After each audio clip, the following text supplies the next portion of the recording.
So, hi guys, welcome to my stream. Let me just keep checking. Right.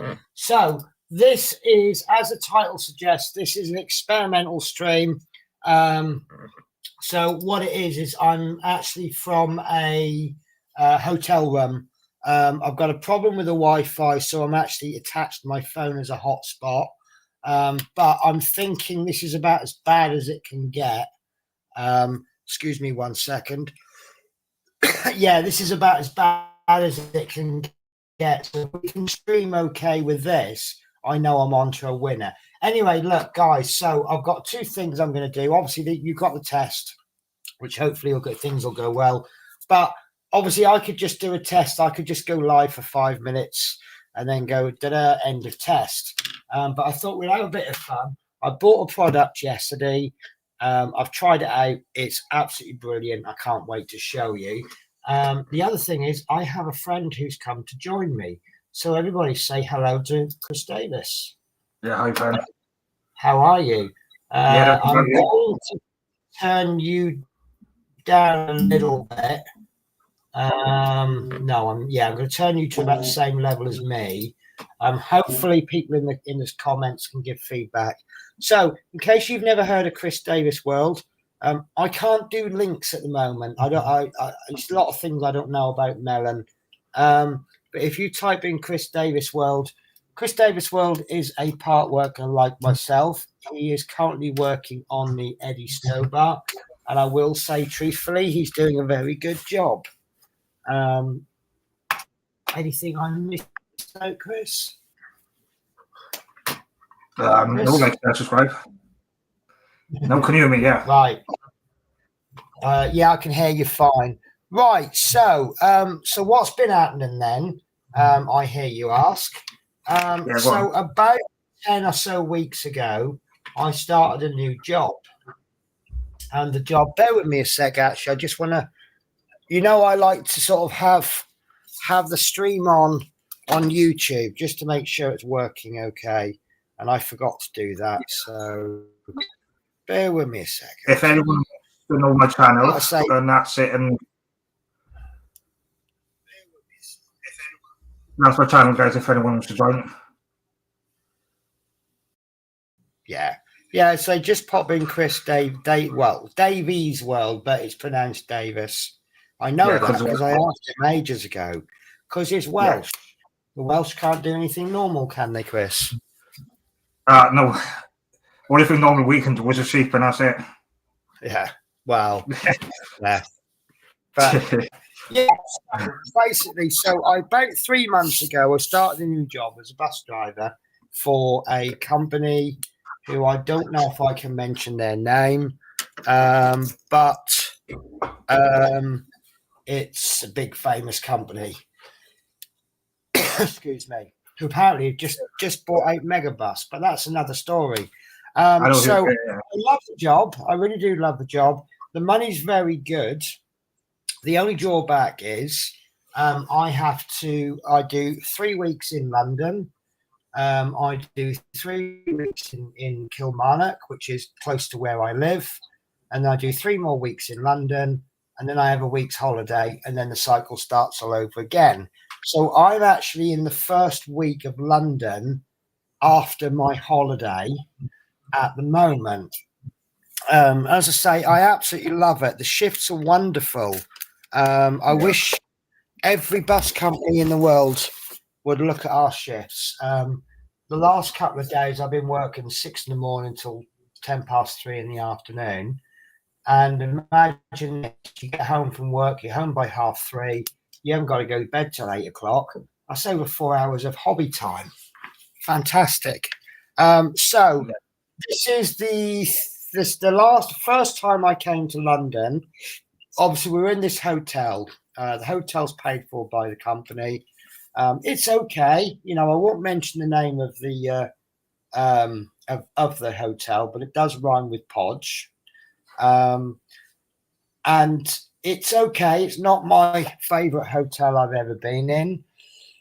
However, I don't know if you can see in the background, it fulfills all my basic needs. It has a double-sized bed because they are double rooms. It has a nice little desk, which I can do all my hobbies on. It has a little ensuite bathroom, which, excuse me, sorry. It has a little ensuite bathroom. It has a wardrobe, and there's space under the bed to put all my shoes. So I don't need it. Oh, and it's got a little kettle. I can't cook in the room. There's nowhere to cook, so the only hot food I get is from the works canteen or takeaway, which is adequate. Basically, it ticks the boxes, but no more. Now, the first time I came down, oh, and there's a TV. I don't know if you can see the TV. Yeah, here you go. Is it for that behind you? It's bigger than it looks. It's probably about a 20-inch TV. It's probably a little bit inadequate for the needs of the size of the room, but I'm not here to watch TV. So first time I came down, I was quite bored after work. There's nothing to do. You can sit in your hotel room, and when you go out, you invariably end up spending money. So I decided to bring some hobby time with me, hobby stuff down with me, and I've been working on.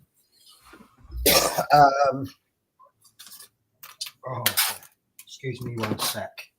So I've been working on the AF2S Guardian. Now, the reason I chose this model is I actually bought 2 of them. I've got the AF2S and the AF3 something. And they're US naval-based aircraft. They're submarine hunters. One's called Mad Boom or something. I think that detects the submarines. And the other one's got all the weaponry and it bombs them. They are essentially exactly the same kit. So I thought, if it works out okay, I could do the same kit again and I can film it. I've been experimenting with filming. I don't know if you can see. There we go. So I've got a little mobile phone holder, and what I've been experimenting with was having the phone and then having it pointing down. However, what I've now eventually done is I bought a little webcam. It's a little second-hand webcam. It's a little Logitech Brio. You'll get to see the product of the webcam in a little bit, because when I go view down, you'll see it. So I've got a nice little setup. It's all orientated around being able to travel.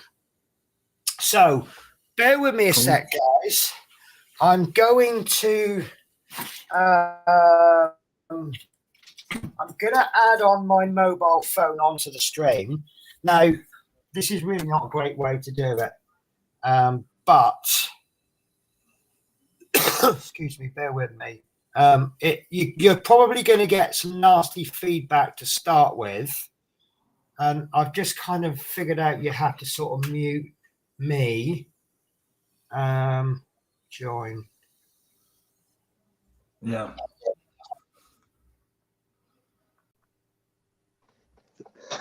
So, guys, can you hear me? This is the problem I've got.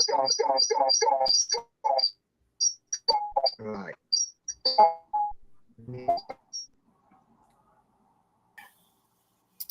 Right.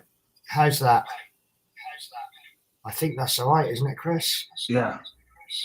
Right. So let me see if I can figure these big views out. Right. No. Yeah, we're just getting that feedback. Yeah. Right.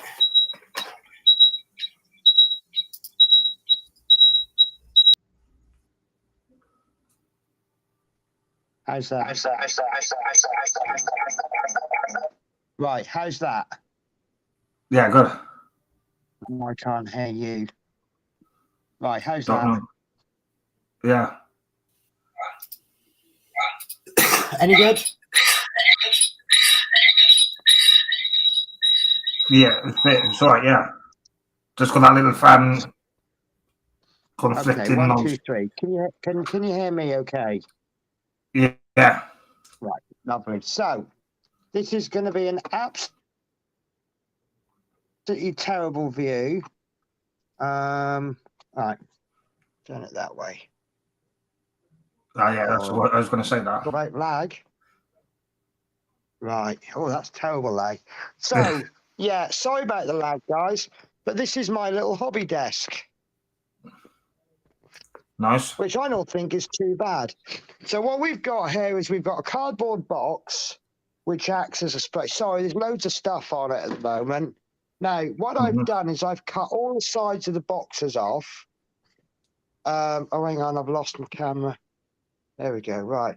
So I've cut all the edges of the box out and then taped them back together again to make hinges. Cool. And then the top bit, I haven't, look, you see there's a gap there. So it actually all folds flat. So I can put it in a suitcase. And then when I get to the hotel, you can see some packing tape there. I just got a couple of bits at the top on each side, and I got my spray booth.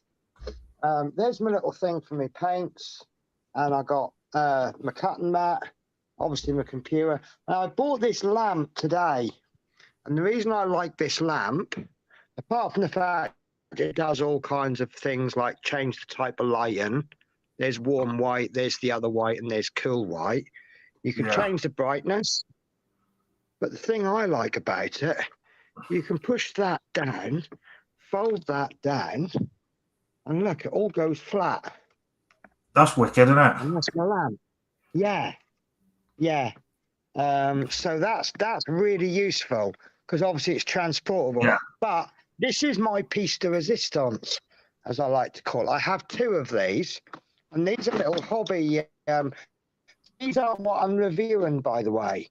So I've got these two boxes, and these are, well, I first came across them on a craft website. So they're all for like organising beads or embellishments or anything else that you use. But these actually came from Amazon. These are cheaper. And this is actually packaged as a screw box. So you have your deep bit in the top here, which has become disorganized, but you can add big things there. Now, if you pull this down, each one contains 4 of these little boxes that you can then put things in. So, and I've labeled mine, but I've got all my oil paints in there. That's for weathering. This has got some weathering pencils in. This one is I've called miscellaneous. This one is for cutting and drilling, which I'll come to this in a minute. And then on the other side, I'm working from the bottom, by the way. This one is all anything to do with filings. So it's emery boards and files. This one is glues and putty. This one, I call it cut and prep, but it's side cutters, pliers, anything like that. And then this is sundries like toothpicks, etc., and gloves. And then I've got all my brushes in a roll there. My glues have gone in there, and so on and so forth. And then there's my little computer. And I've also got this as well. I haven't put this to use very much, but this is an airbrush. It's not a top of the range airbrush, but it kind of works. But I think like most things, I just need to practice with it. Yeah, exactly. It's a handy little setup. Right, so I'm going to leave with the mobile phone because, let me show you the rest of my room just for fun. So, well, like a room tour. This is my unmade bed. That is a double-sized bed. Now, I've got one of the rooms that's got the long corridor. Normally, they don't have a corridor like that. And then this is my bathroom. And, it just fulfills the basic needs. So, and I've even got my wash and stuff because I have to hand wash all my clothes. And there's my wardrobe with my uniform in it, which I won't get too close because then I'll reveal the company name. Because you know what these companies are like. They like to put their branding on all the uniform. Right, so I'm going to come out with a mobile phone.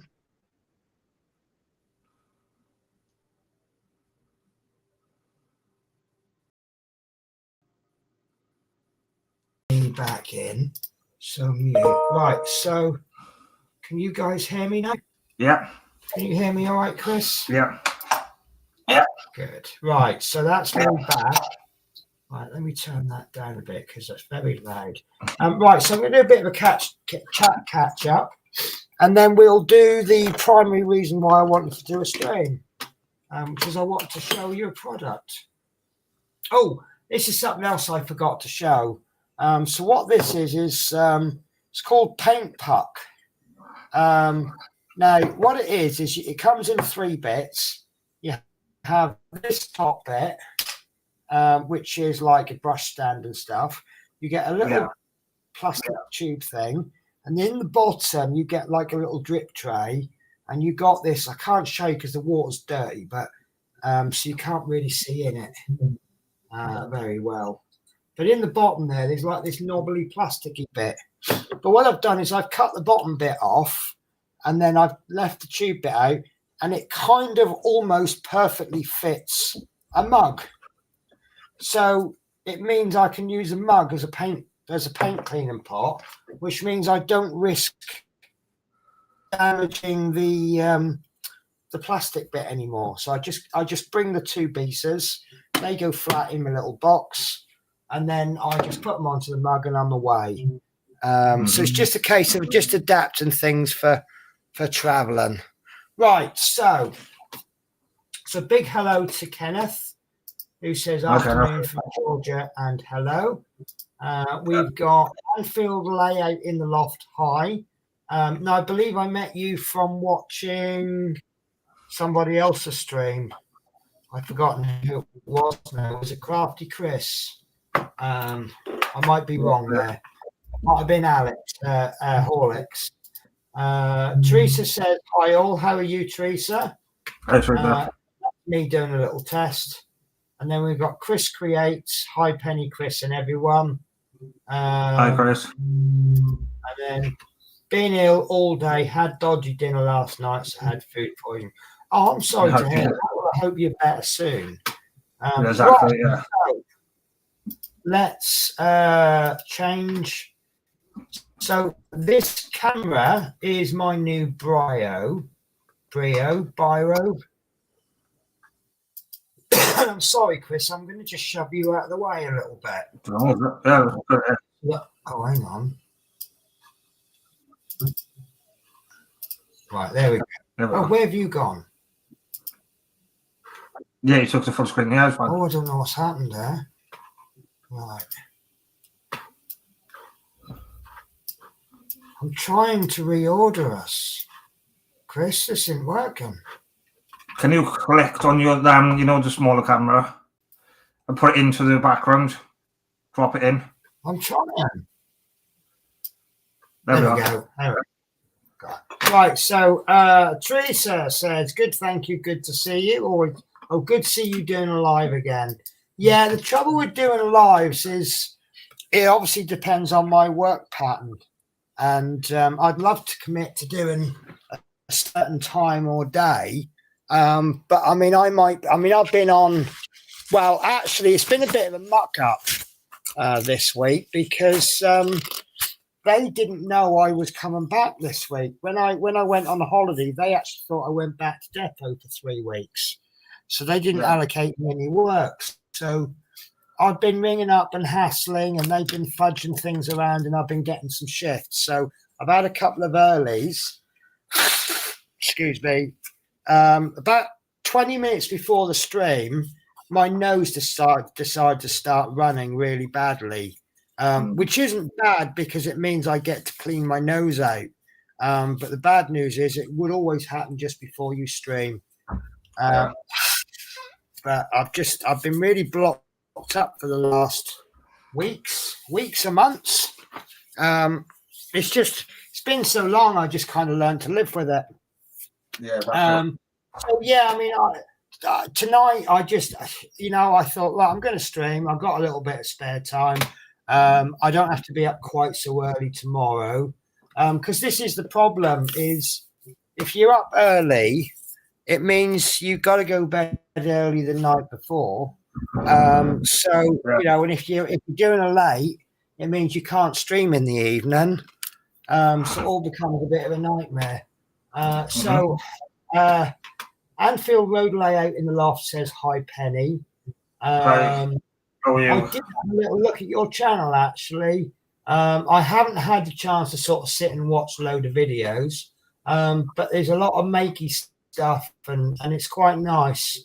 I do like it. Oh. But I like anyone that gets in there doing anything. Teresa says you can only do what you can do, and I'm really excited. Mark Fit is watching. I was messaging Mark, and I was trying not to give too much away. So let's get this product review done, because I'm really, really excited to show you this. I'm excited to tell you about the problems I had with it, and hopefully, if you like this product, let me just turn this, just bothering me a little bit. It's not exactly straight. There we go. I hopefully we can use my experience, and then you won't go through the problems that I had. And I would say it is worth it in the end. Right. So when I bought a kit, I wanted to create a kit. In addition to all the stuff I've got at home, all my best stuff is at home. But like I say, transporting things backwards and forwards is what it's all about. Now, 2 pieces of equipment that I got. I bought a basic model set from Amazon, and it came with these. So it comes with, first of all, I forget the names of these. I call them a hand drill. I think some people call them an Archimedes drill. But basically, you put a drill bit in the end. And like example, if I can find the instructions, I can never find the instructions when I need them. Here we go. So on these instructions for the AF2S, you'll see there somewhere. Here we go. So we need to drill out some holes with a 1mm. Oh, this focus. Does this auto focus? Should do. Anyway, sorry you can't read it, but you need to drill out these holes in the wing with a 1mm drill bit. And then what you'll do is you'll pop a 1mm drill bit in there, and you'll sit there drilling. And the only 2 problems I've got with drilling is I can only drill for so much before my fingers start to hurt. And also it's slow. Now, the drill bits that came with this were a little bit naff. So I bought these. These are better drill bits, which means I can show you exactly how the drill works and one of the problems with the drill. So all you do is you untwist the end. Can you see that end is getting bigger? Yeah. And then you pop the drill bit in, which shouldn't disappear all the way, and then you tighten the end up, and then there you go. That is a 0.5mm drill bit in there. Now, as you drill, I haven't got anything to drill into. Let's see, I did have a piece of sprue. Right, there we go. So you get your sprue or whatever you want to drill into, and then you keep turning and turning and turning. And I'm not going to go all the way through because my hand is really going to hurt. But essentially, there is, I don't like this, you know. Right, so it's out of focus, but I can show you there is a little hole there, which I've drilled with this. Now, you could, I also got this, and this comes with a few grinding bits and a polishing bit. And all you do, if you want to do some grinding, you put that in there and you press the button, and there you go. You can grind away. So, like so. All right. Now, the great thing about this, and I found this by accident, is, oh, there's your polishing bit. Right. I found this by accident. If you undo this, you can put in that bit, which obviously that's completely useless because you can't possibly spin that fast enough for polishing. But you can put that drill bit into the end there. But you can't see this, but that end is shaking quite violently. So you've probably got about 0.5 millimeter either side. So this 0.5 meter drill bit is covering an area of 1.5 mil. But if you want to drill a hole, I believe you can. There we go. So can you see there? I've drilled all the way through that. But as you might be able to tell, the torque on this is quite bad. Oh, in fact, actually, I've just broken the drill bit. That's how bad it is. So because this is low torque, it's all right. It's not the end of the world. I'll explain why in a bit. Right, so you've got a useful little bit there. But there are little problems with it. Now, I was watching something on YouTube and it really piqued my interest. And let me show you exactly what it is. This is it. Now, you may think you've seen this, Chris. You may think you've seen this. And it does say WOW on it. So this looks like the WOW stick. Now, you may have heard of the WOW stick screwdriver, a very good electric screwdriver. It's very good. However, you'll be slightly wrong and slightly correct. This is a WOW stick, but instead of being a screwdriver, it's actually a drill. And it kind of really, I'm like, oh my God, yes. So the way it works is exactly the same as the Archimedes drill, in that you unscrew the end, you pop the little bit, and it comes with little bits, right? Screw that on, press the button, and can you see why it's brilliant? It works like a little pen. So if I now do exactly the same as I did before, this is actually low speed, high torque. And what that means, let me explain. Speed, obviously, you know about. You know, that's slow speed, that's fast speed. But what torque means is the amount of power that it gives. To sort of translate things to cars, a Porsche has a lot of high speed, but it can't pull a Caravan because it's designed for, you know, whereas you get something like a Ford Transit van, you could probably pull a trailer holding with 5 transit vans on it, but it'll never beat a Ferrari in a race. This is a little bit more like the transit van. This is trying to be more like the Ferrari. It's very quick. Now, that speed is what creates friction, which creates heat. So if it gets too hot, it starts to melt the piece, whereas you want something that's going to drill it. Now, can you see when I did that earlier on, the end actually snapped because it required too much power. Now watch this. If I put the end on there, turn the WOW stick on, and you can see, I don't know if you can see all those bits of plastic coming out. It's drilling through there nicely. I'm not pushing very hard. And look, it's gone through and it's still drilling. That's fantastic, now, Yeah, so it's created a really nice little hole. Now, I don't know there we go, and I've gone in the other side. Whereas on this one, it just snapped off. And they were my good drill bits. Actually, they were my very good drill bits. And I'm slightly upset I've lost a set, but there we go.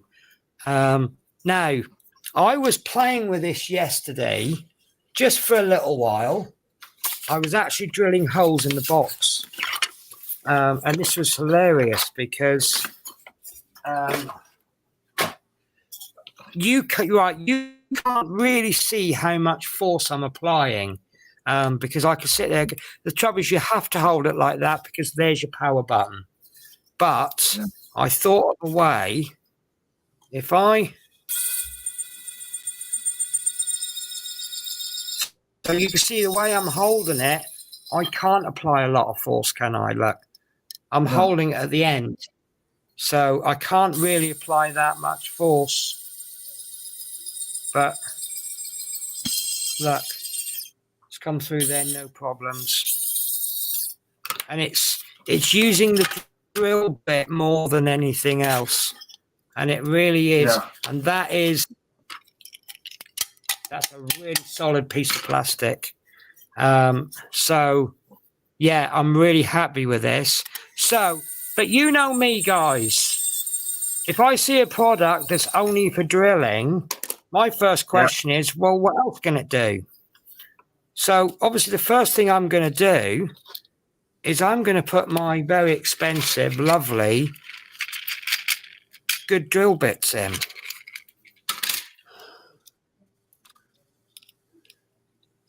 Wow, look at that. They fit. Now, let's do this little sprue thing again, because maybe it snapped because the drill bits are a bit crap. I'm saying they're good, but maybe they're not. Right? You can see the drill bit stuck there, look. So let's try the exact same drill bits. Not applying too much pressure, just enough, just a little bit. Now, obviously, there we go. Look at that. Yeah. Because it's all about the torque and the speed. It's a lower speed. You can see it's a lower speed from the amount of time it's taken me to drill through. Now, most of your drilling is going to be things like aircraft wings, which aren't as thick as this piece of sprue. So this is probably a really rough test. But look, taking its time drilling through. And if I had a camera, if I could figure out how to focus that camera, you'll see that that hole is definitely drilled in and not melted in. And I just think, wow, is a perfect name. So obviously tried it with drill bits. So you know I'm going to try it with the little grinder bits. So awesome. Pop that in. Now again, it is a lower speed. So obviously you might still want to use that, but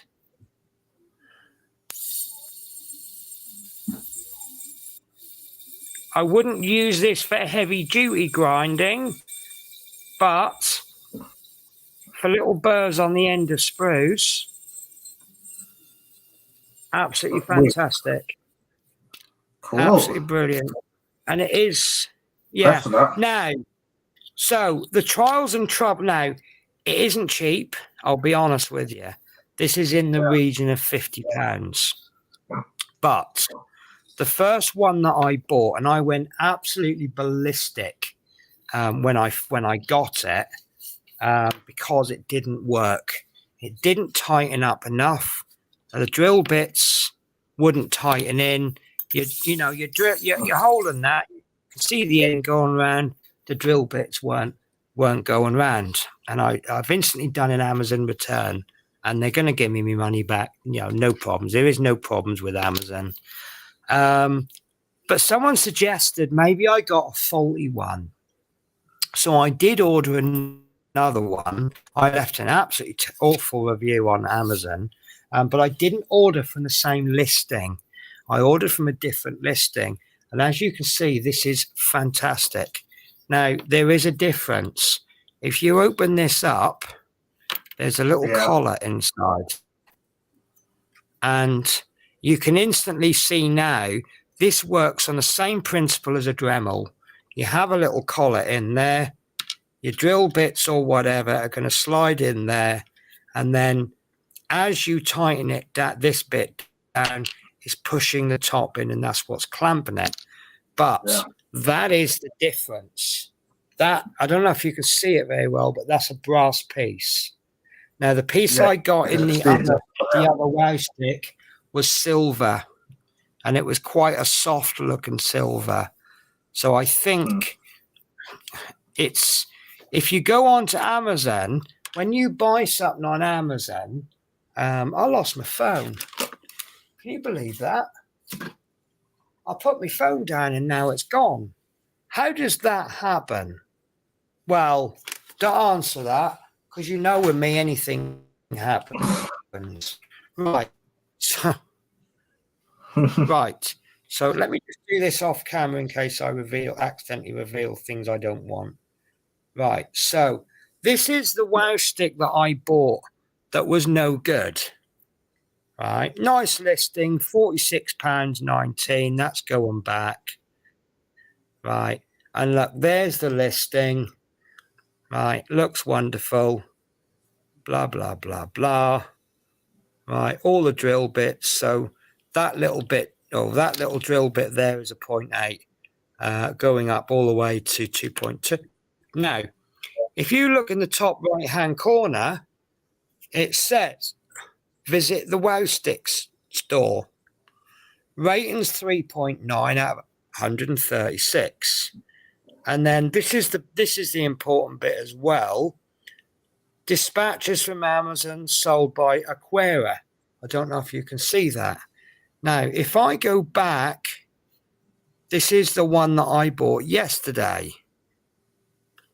Right, look, the listing's the same, £52. Right, and look, the listing looks pretty much the same. And if you go in the top right, visit the Wow Stick store. I'm just going to have a look. Sold by MZI Europe. That's the difference. So this one is sold by MZI Europe. So that other one, Aquera, I'm going to make a bold statement and say that they're doing a cheap imitation one. But if you go to the Wow Stick store, look, you get Wow Stick products. But if you go to the other item and you click on the Wow Stick store, now you see, look, it's practically the same, but it's a little bit cheaper, just by a few pennies. But there, I've just discovered that's the difference. So this one that I bought is where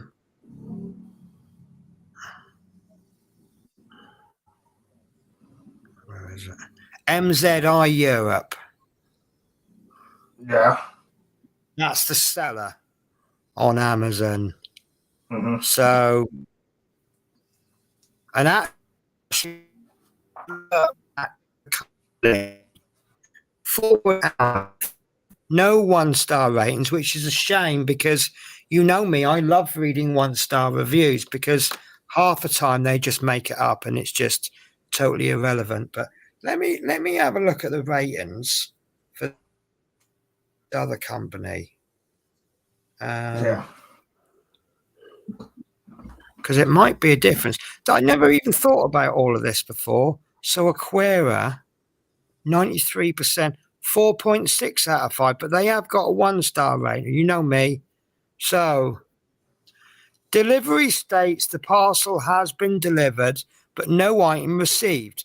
Driver has either kept parcel or delivered to incorrect address. Well, that's crap, because that's got nothing to do with the seller. That's the company that fulfills it. But they've actually put a message from Amazon. Amazon takes responsibility for this fulfillment related experience. And again, my items are reported as delivered, but aren't there. I would not recommend them all stay well, Claire, but there's no explanation. See, this is actually annoys me when they put ratings like that. Why would you not recommend them? Yeah, because sometimes the reason you wouldn't recommend them actually isn't relevant to me. You know, if for example, you said they're not very good at finding blocks of flats. Well, right now I'm in a hotel. Yeah, hotel. Although I did have one experience of Amazon they couldn't find a hotel in the middle of a city centre that's 3 stories tall with a great big sign out the front with the name of the company. Yeah. And then what they did is they then marked it as it's a business that's closed on Saturday and Sundays. Well, you name me one hotel that's closed at the weekends.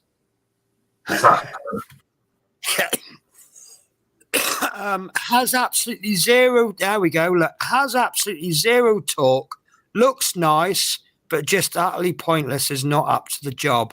I suspect they had the same issue that I had, whereas it wouldn't actually clamp the drill down hard enough, so it's just going round and round. Yeah.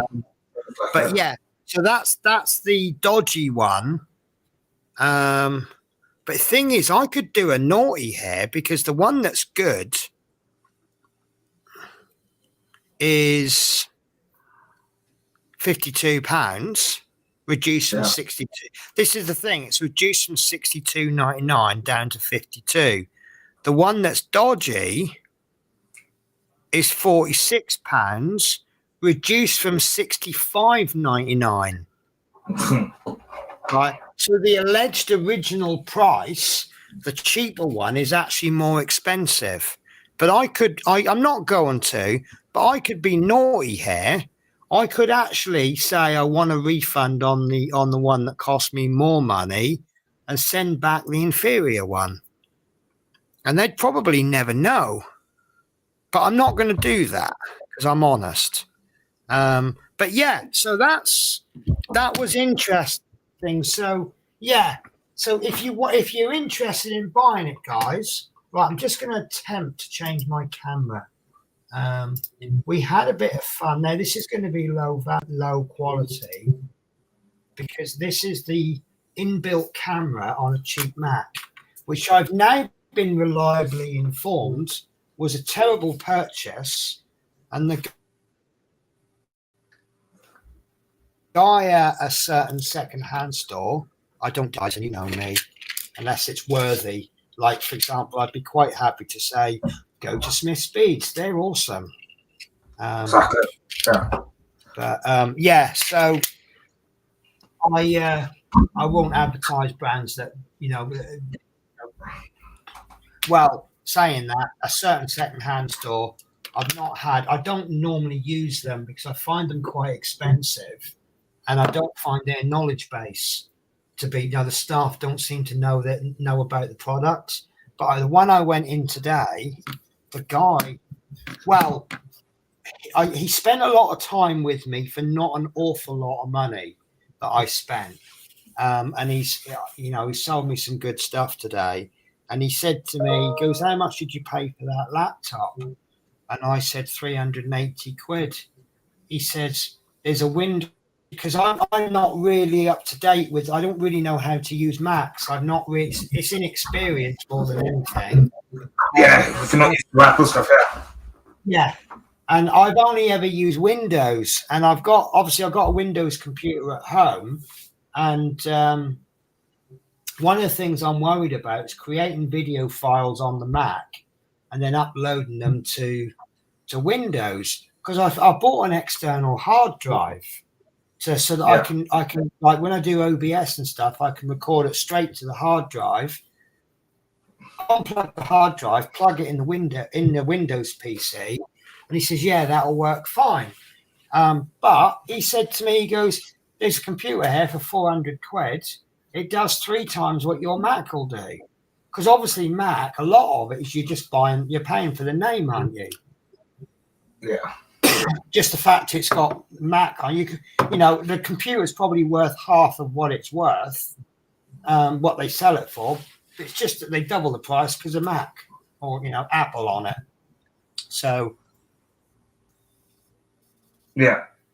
Excuse me, I'm drinking soft drinks out of a cup because they don't give you glasses at this Mod Podge hotel. That's what I'm going to call it, the Hotel Mod Podge. So I'll have to think of something that rhymes with the first half of the name. Naval Splodge. How's that? No idea. I don't know. that drink. Sainsbury's Dandelion and Burdock is very, very sugary. It's like you have a glass full and you can feel the sugar crystals forming on your lips. It's nice though. Yeah, so yeah, it's I should really have bought the laptop, and then things are compatible really easily. And he goes, "Oh, you mentioned Bluetooth." I went, "Yeah." He goes, "This has got Bluetooth built in." And I'm like, "Fantastic." So right, thank you, perfect. I'm getting feedback. So my stream back is very laggy. Right, yeah. So my stream is actually running from a laptop that is tethered to my mobile phone. The signal around here on the phone is very good. It's running 5G at 3 or 4 bars, which is very good. However, it is tethered, so you're never going to get a very, very good speed. I do get free Wi-Fi. We're kind of finding the rooms, because we're regular, we can kind of manipulate the rooms that we're going to a little bit better.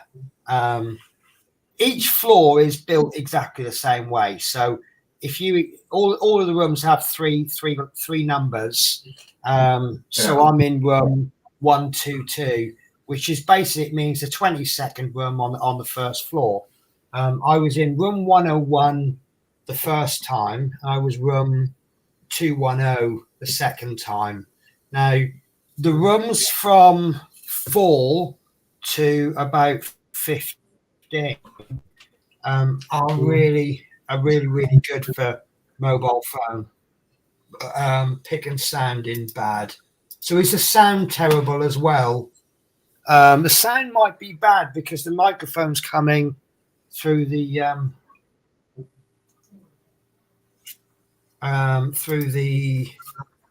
webcam. Let me change audio input.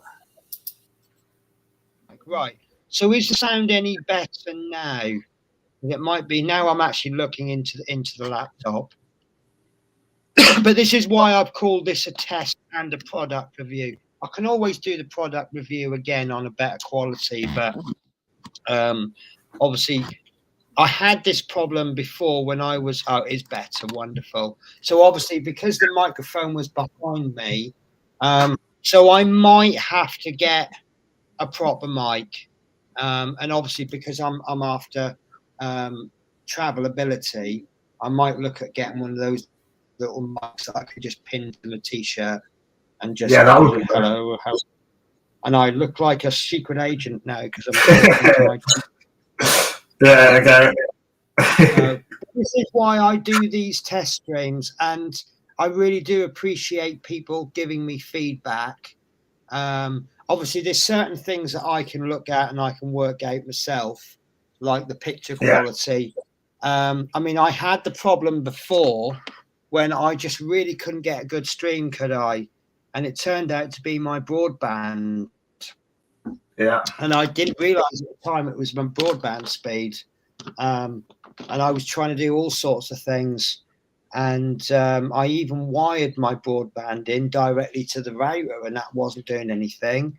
And then I got my Virgin box, and then suddenly my broadband was fantastic. And my upload speed. Yeah, I was uploading. I was making like videos of about half an hour, and it was taking like 12 hours to upload them to YouTube. And I thought, oh, this is this isn't, is this normal? Then I got Virgin, and that 12 hours was turning into like 20 minutes. And then I've got even faster. Yeah. And also what I've done is I found some software that it compresses the file size without losing quality on the video. And now I've uploaded an hour-long video in like 2 minutes. And I'm like, whoa. So awesome. And Phil Rose says, I got the pin. Is that the pin mic? They are good mics I use in my streaming. Right, I will certainly look at that. Obviously, if I'm changing screens, mic position is obviously... See, at home, I've got the Blue Snowball, and it's parked right in front of me. And it's such a good mic. Yeah, it's such a good mic, I can actually walk away from it, and you can still hear me crystal clear. The only thing you can't do with the Blue Snowball is walk behind the mic, because the noise cancellation is so good. If you stand behind it, it doesn't pick up any noise. That's how good it is. But I've got it on a shelf against the wall, and it is really, really good. And then obviously I've got cameras. Yeah, you've got one as well, haven't you? Yeah, black one. I know there's better mics out there, but it's that good of a mic that to get a better one, you've got to put your hand in your wallet. You know, to get a better is not cheap. And on our sort of budget, it's probably one of the best mics you'll get.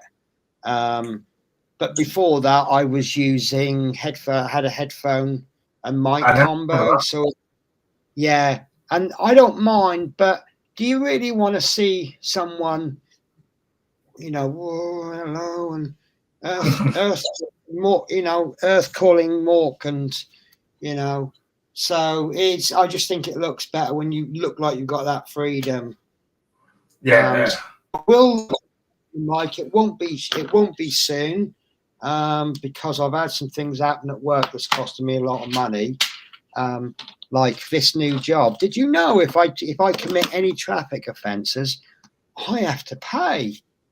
Can you believe that? Yeah. Yeah. So, for example, if I stop my bus in a yellow box junction twice in about 4 days, and I happen to get caught on camera, I have to pay both fines myself.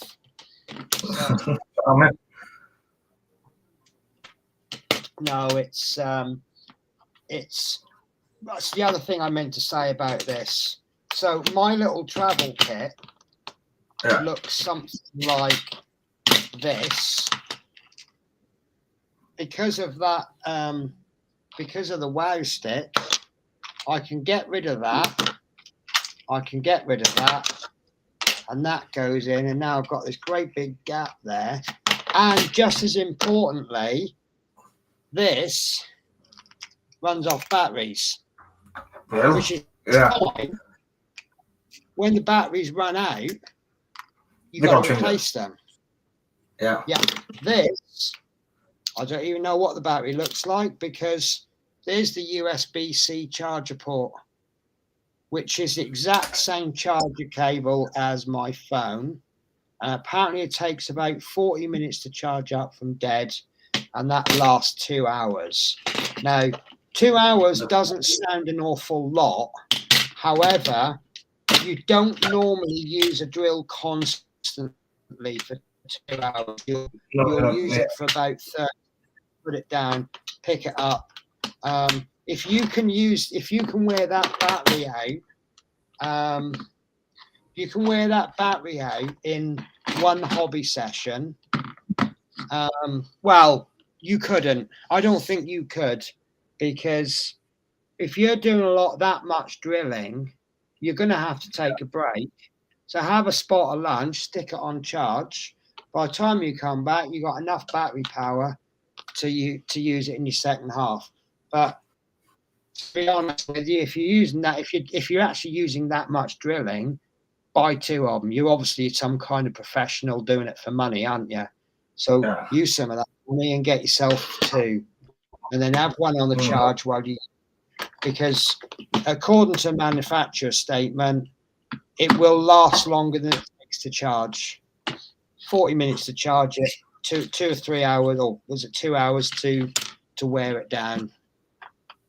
So yeah, guys. So that's my Wow stick, which I'm very, very happy with. But I wish I hadn't used that. I wish I hadn't broken that thing now. But these were my good these were my good drills. But saying that, drill bits do break anyway, don't they? But as you can see, drilling through, normally drill bits break when you've just applied a little tiny bit too much pressure on them, or maybe the wrong angle. That drill with that wow stick drill being higher torque, lower speeds, maybe might actually make your drill bits last longer, because you can see they weren't breaking so easily. Yeah, exactly. Yeah. I'm not going to go so far as saying the amount of money you save in drill bits, what you spent on the drill, you'll save in drill bits, because those drill bits, I don't know how much I paid for them, to be honest with you. I've got to admit, I'm a little bit guilty of, I want something, I buy them. That's what I mean. Yeah. Oh, they were £12.81. So I'm not going to buy. I don't know. Is that expensive for drill bits? Shouldn't be. Because it was the size. To be honest with you, I probably didn't need them. I was looking for drill bits, and most of the drill bits only seemed to go up to 1.6 mil, and these ones went up to 2.2. In fact, I thought they went higher than that.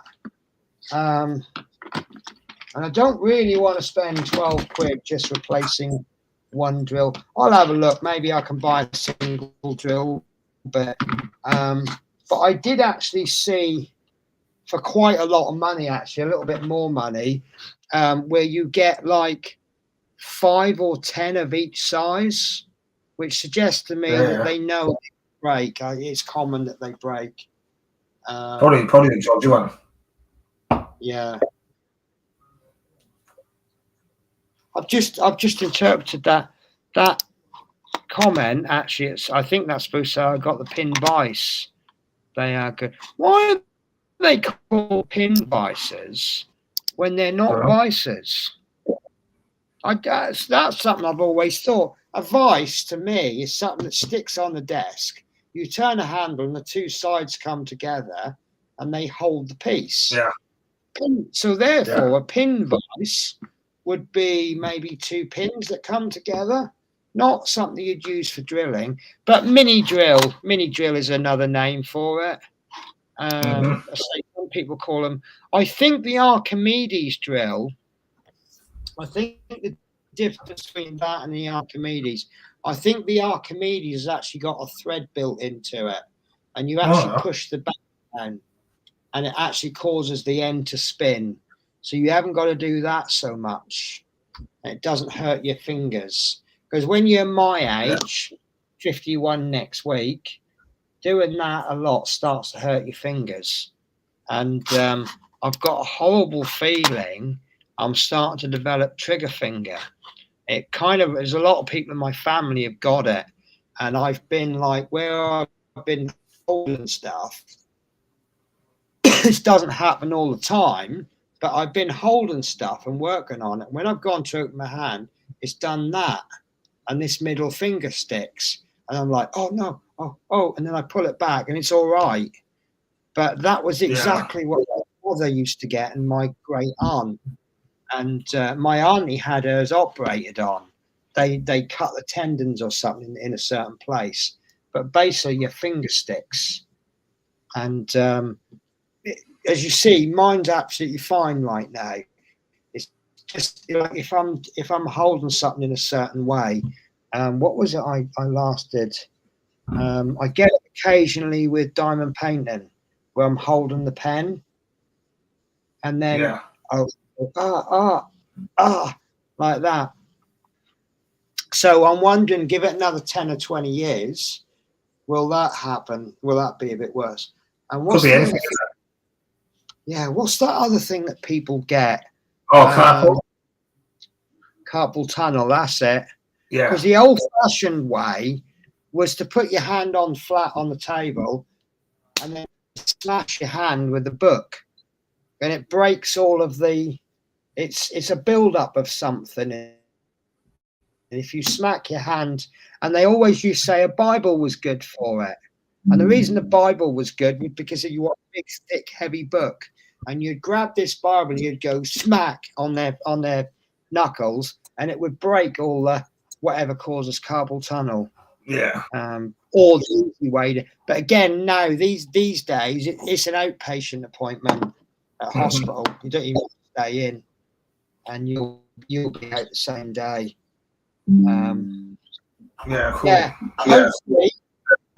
Hopefully I haven't got all that to come, but yeah, I do worry about my finger every now and again. And it's a shame because, like, I used to do model aircraft as a kid, and I was all right at it, except for two things. One is, and this will make you laugh, I model mostly US Navy aircraft, which the older aircraft were white and grey, but I couldn't paint white.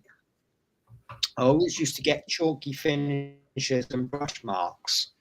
And I now discovered as an adult how to paint white paint. And it's you never, ever, ever do paint straight from the pot. You have to thin it. It then means you've got to do extra coats. But let me show you this. This isn't actually white. This is ivory, but it's pretty much the same thing. And that's got quite a nice smooth finish to it. Yeah. You can't see it well with this camera. Also, there's another cheating way of doing it, doing white, and that's to use an airbrush. Airbrush, you thin it down, you get more layers done quickly, and it really builds a. And what I tend to do is I use white primer, and white primer does very, very well. Yeah, it's got heavier coverage. But to be honest with you, you don't need to get an exact color match, because these days you're slapping a load of oil wash all over it, and it's going to change color anyway. And then you're lightening up, like when you're doing sun bleaching. So you're changing all the colors. So you're going to put one color on, but by the time you've put all the oils and stuff on, and then you've put whites and blacks underneath, you've ended up with about 15 shades of the same color. You can't tell me all 15 shades are the right color. It's only if you want to build an aeroplane as it would look as it rolls out of the factory. But then I don't think you can display them together. How can you show a 1938 pristine Spitfire with a 1975 F-14? One's got to be dirtier than the other, isn't it? So exactly, yeah. So, but yeah, weathering has changed. But as I say, I'm now starting to get really good at things, and I just hope my health holds up. So I want to try and get as much stuff done while my health is all right. Maybe I'm being a bit bleak there, but it's just funny that. And also, like when I've been working at Flixbus before, and doing Kilmarnock, the hours are so long, and I can't get anything done. And me and my friends, we joke that we come here for holiday to London. I get more done in a week. Well, I get more done in about 2 or 3 days in London than I can in 3 weeks in Scotland. Because I say I haven't done much hobbying today. Oh, did I show you this as well? This is my airbrush. Yeah. It's not amazing, but it's actually, when you think I'm in a hotel room, I need to travel. Yeah. This fits lovely if you've got to unscrew the thing. But obviously an airbrush, it consists of an airbrush, and it consists of an air compressor. This is the air compressor. It charges up with a USB-C. Press the button, and away it goes. And then you've got the airbrush screws on the top, and it's primarily designed for makeup, applying makeup, but it kind of works okay. Only thing is, it's got a 0.3 needle in it, and I've never used a 0.3 needle before, and as a result, it's clogging up quite quickly. So it kind of needs. But I've discovered with this, if you put your finger on the edge, and then pull back the trigger, it kind of forces everything back in the cup, and then it starts spraying again. But I noticed it's got a screw thread on the top, and I wonder if my airbrush from home, which is an Iwata, I'll see if it fits on the end there. And if it does, I'll switch the airbrush. But the other thing that attracted me to this is it's purple. Yeah, nice. Yeah.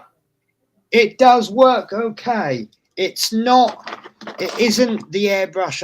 I mean, when I first started airbrushing properly, I've got a shitty little compressor about this big. It does the job. It hasn't got any fancy features. Actually came from, I bought it from a company called Element Games, and they actually have 3 sets. And they have like the beginner airbrush set, the intermediate, and the advanced. And the airbrush and compressor that you get reflects the level. And I think I got the basic one. So you get a little Sparmax compressor, and you get an Iwata, a lower end Iwata airbrush. Yeah. Now I'd also bought, you can see they knock about on eBay every now and again. It's a little cheap Chinese airbrush. Love Minis, how are you, my lovely? So Love Mini says yeah. So I'd got this cheap Chinese airbrush, not a patch on the Iwata, but I'd seen a little trick on YouTube. The main difference between Iwata and the cheap Chinese one, see of the machining. So like, for example, the needle isn't so well done. So what I actually done was I got some, is it Autosol polish, like finishing polish, shining, like, well, let's call it polishing compound, but for metal. And what I done was this compound on a cloth.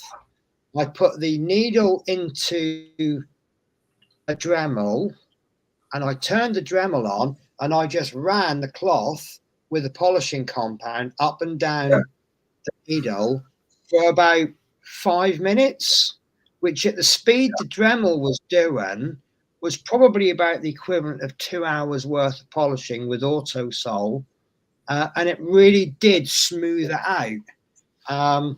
And actually, I've still got that airbrush, and it is actually very good.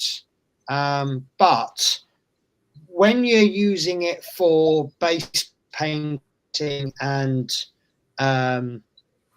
priming, you don't really need anything more than the Chinese airbrush, because all you're doing is just doing a fine mist. It's when you come to doing detail work. But to be honest, I'm not great at detail work, so that Iwata is completely wasted on me. So I've seen, all right, so I'm messing. Oh no, it has come up. So I've turned an option on to show the chat box. So when people do type into chat, it comes up on a little, I don't know if you can see it. It was there, but it's gone now because it only comes up for a few seconds. I don't know how quickly it comes up, but it came up on my chat a lot quicker than it did on the screen. But I don't know. It was about there. So if anyone types anything in, your comment, there we go. Smith Speeds, High Love Minis. Oh, no, it does come up fairly instant. So there you go. Look, if you type anything in chat, it will be forever recorded. I thought I'll turn it on. I mean, I don't get enough comment chat box. That's it. See, Love Minis has got away with words, like the actual word that it is called that I can't think of. So Spitzy says not coming up on our screen now. Really? Is it not No. coming up? I don't think it always comes up instantly. I'll keep an eye on it as we chat, because Love Minnie's second comment came up very quickly, but I don't think her first comment did. And I did see your comment, Smith Speeds, where it says "Hi, Love Minis." Well, "Hi, Love Minis," because that's Love Minnie's second account. Because didn't you get locked out of your first account or something, Love Minis? So you've set up a new account or something? Test, nope, no.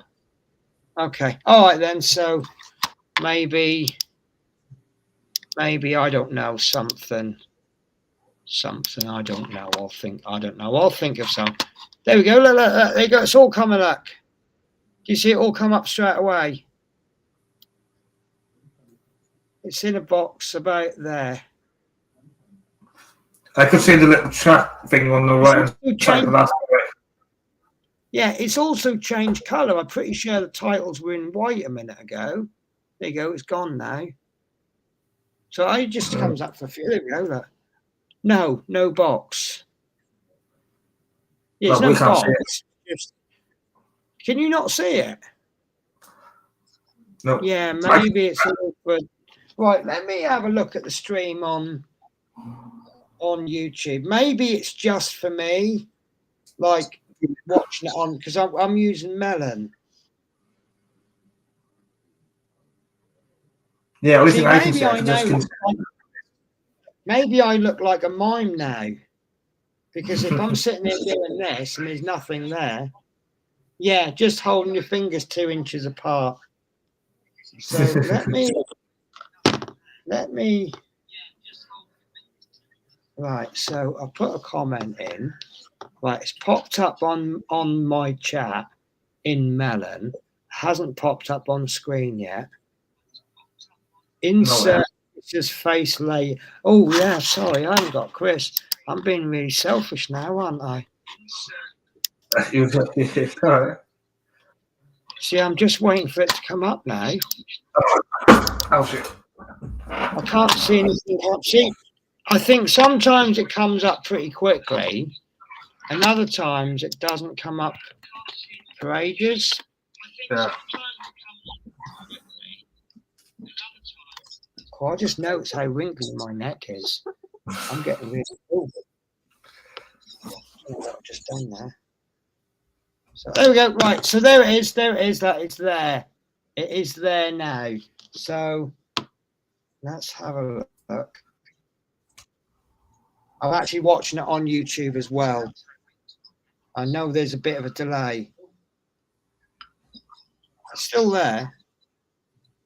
There we go. Right. So there it is. That it's there. It is there now. Yeah, it's not showing up on YouTube. Look, I look like an idiot just holding my fingers up now. I'm actually watching it on YouTube as well. Yeah.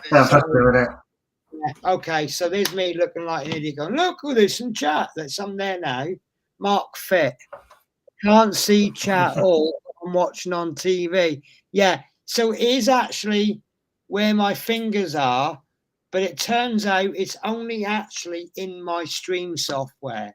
It's not showing up on YouTube. Yeah. So there's me going, look, it's there, guys. Why can't you see it? Turns out it's not showing. It's obviously an overlay for me. So, yeah. So, okay. So, yeah, but this is what I mean. I'm discovering these. It's under apps and it's widgets. So I'm going to turn the chat. But I've also got another one called Alert Box, which, can you see that, Chris? I don't think I can. Oh, all right. Basically, in the top left-hand corner, it comes up and it says, John donated $10. This is a test donation for $10. So, unfortunately, it's not real money. But yeah, okay. So I've looked a bit of a fool there, but okay, fair enough. I'm going to go back to the old excuse. Well, this is a test stream, guys. We're testing stuff. Oh, so you saw that, did you? You saw the little John donated $10. So, right. Right, guys, I've got nothing else to talk about. But at least you know I'm okay. You know I'm having fun. I enjoy London more than I. Do you know the funny thing is actually yes, John donate. Right, so thank you, John, whoever you are. You've donated 10 towards my test. So all I need to do now is make a test withdrawal, and then I'll be test rich. Yeah. So here's the funny thing, right? So obviously I've got these 2 kittens sitting at home who are absolutely lovely, and I miss them dearly. They're being well looked after. Don't think they're sitting at home.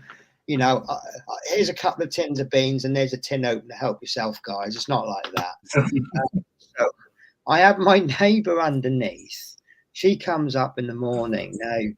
Now, she struggles with tins. So I said, oh, well, don't feed them. We'll get someone else in.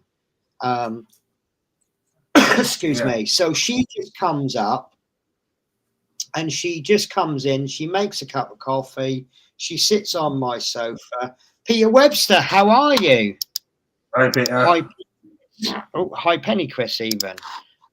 Yeah, so she comes up, she sits with a cat, she has a cup of coffee, watches my telly or whatever she wants to do, and then she goes. And I think she enjoys having a couple of kittens. And then I've got a friend. Now, my friend, my girl cat, Nymeria, her mum's owner is the woman that comes round, my friend. We've just got friends through being, you know, on getting the cat. So she comes round in the evening, and she just does. She cleans the litter trays out.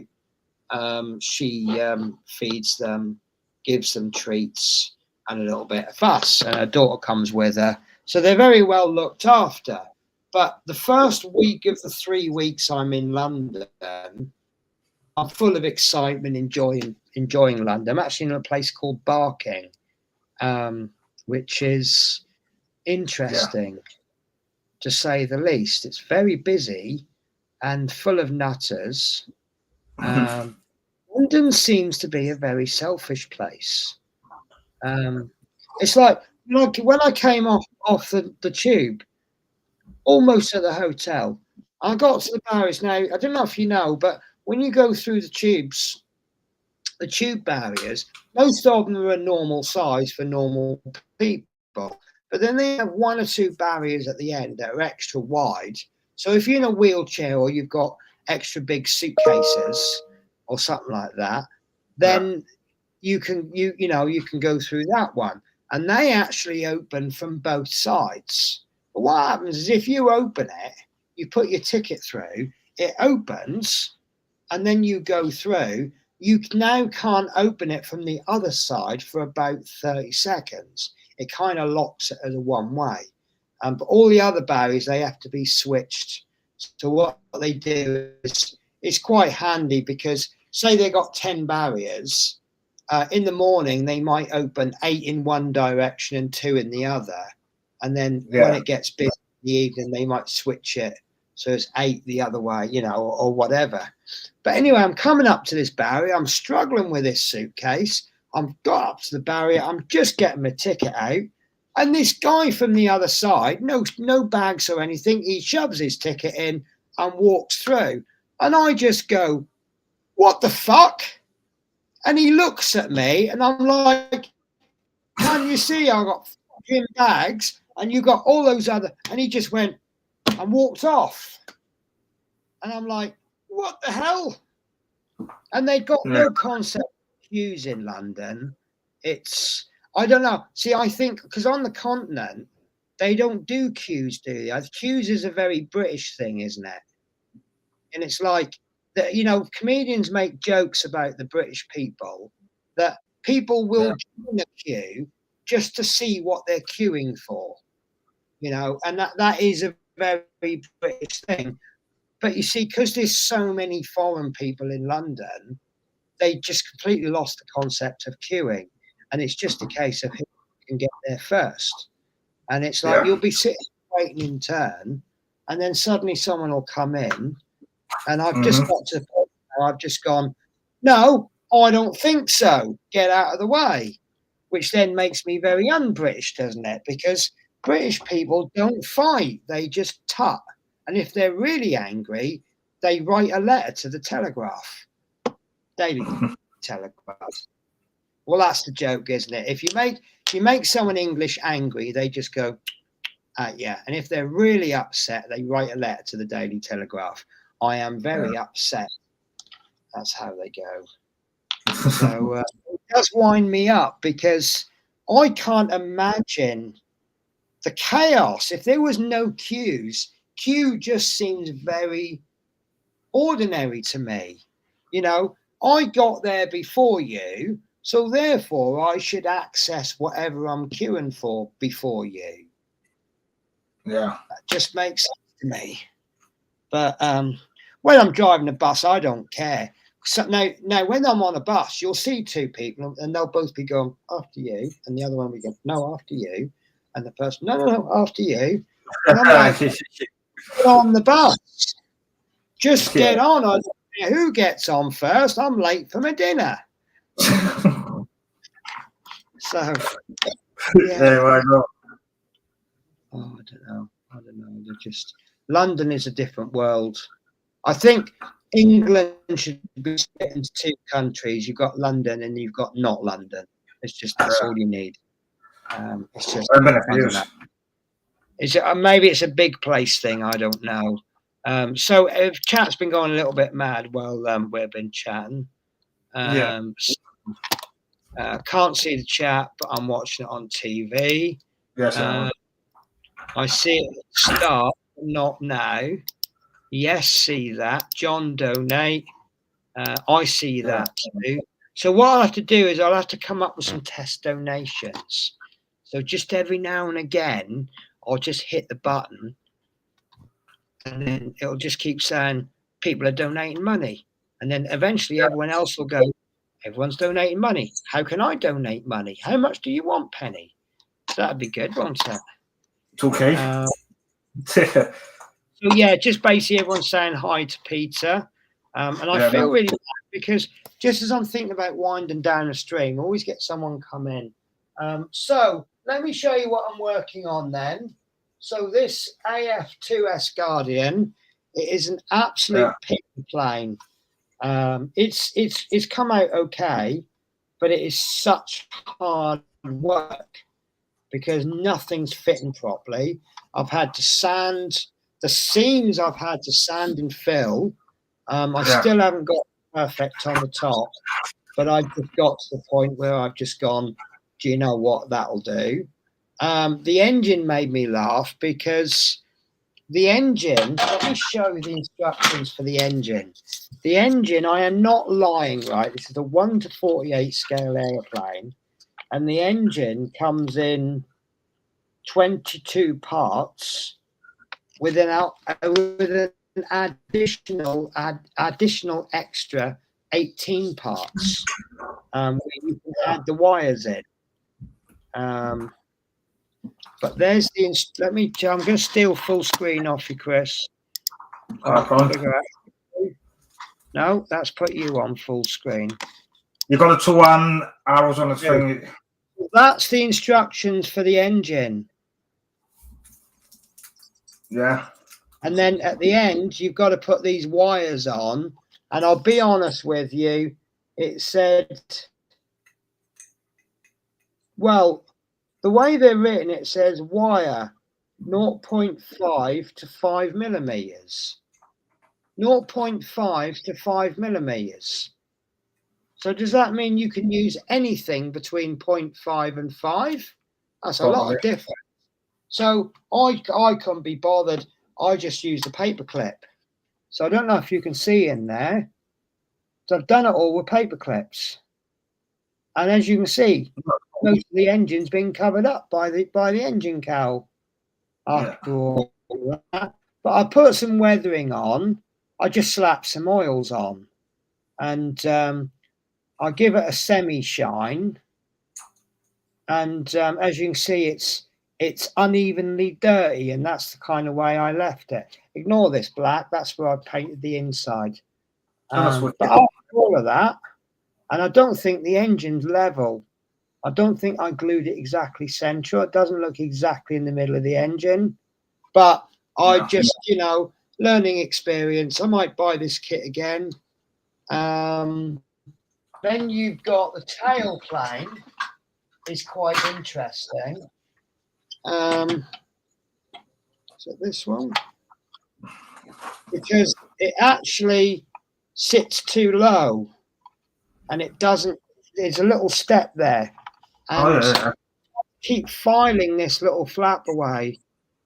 But I can't find a lot of research material, and I can't get the good angles on the instruction. I don't know if a tailplane goes like that or if it comes down a bit, because this bit, this cross section sits at an angle. So does it sit so that this is straight up? And then the wings, oh my God, the wings. I finally glued the wings together last night, and you have to hold, they don't fit well. You have to really clamp them down. And then you have to do, what I did is I did the front. I did a couple of little spots along there, and then I clamped them with pegs. Then I took the pegs off, and then I glued all of the front. But I had to clamp the back down, because where the front was on, it was pulling the back up. And then this morning, I used a bit of a heavier duty glue, and I did the back and left them all day. But now these middle bits don't match. So there's going to be as much contact with the fuselage, and they don't. I've either got to put the wing in so there's a big old seam, big old gap at the top, or a big old gap at the bottom. So I don't know, and I don't know how I'm going to clamp, because the wing really needs to be pushed in, glued in, and held in. And with my little hotel room kit, I don't know how I'm going to do that. So, but it's, you know, I've done a lot of Tamiya kits, and Tamiya kits are lovely. And I didn't realize, because all I've done really is Tamiya kits, I didn't realize how much I'm being spoiled, because this is a special hobby kit. Yeah, special hobby. And it's horrible. And I did actually say, the guy who I get my models from, I sent him a message. I was whizzing through this cockpit. Oh, and there's a lot of resin pieces.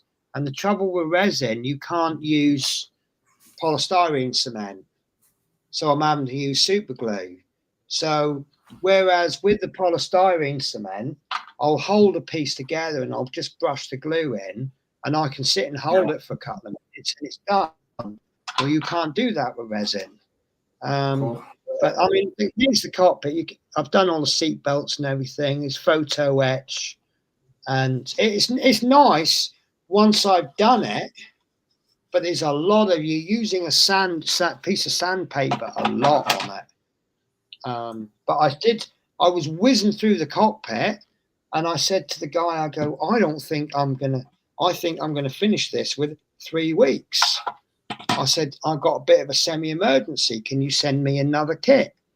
And he went, yeah, what do you want? I said, well, let's have a bit of fun.